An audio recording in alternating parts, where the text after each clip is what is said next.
வாழ்வை நீக்கி நீயும் தவம் புரிந்து நில்லடா.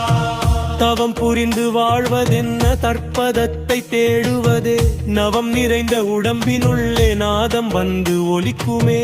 சிவம் சிவம் என்று ஓதுவதாலே சிந்தை மாறி போகுமோ, உவமயிற்ற பரம்பொருளை உன்னுள்ளே காணடா.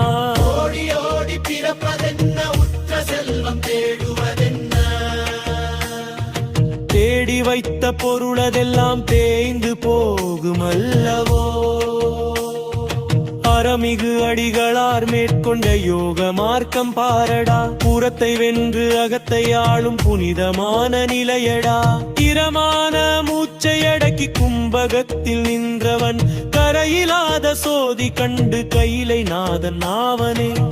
நிருவிகற்பயோகம் என்னும் நிசமான பெரும் நிலை, ஒரு விகற்பமின்றி அங்கே ஒளியில் கரைந்து போவதே.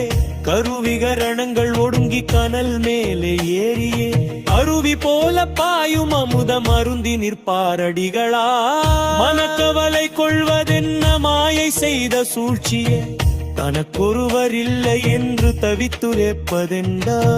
சினத்தை விட்டு சிந்தை அடக்கி ஜீவன் ஈசன் என்ற பின் புனத்தை போன்ற உடலதிலே பூத்து நிற்கும் இறையருள். ஆசை என்னும் பாச கயிறு ஆட்டி வைக்கும் உன்னையே, பூசை செய்து பார்த்தாலும் புத்தி மாறவில்லையே. ஆசையற்று போன பின்பு அகண்ட முந்தன் கைகளா,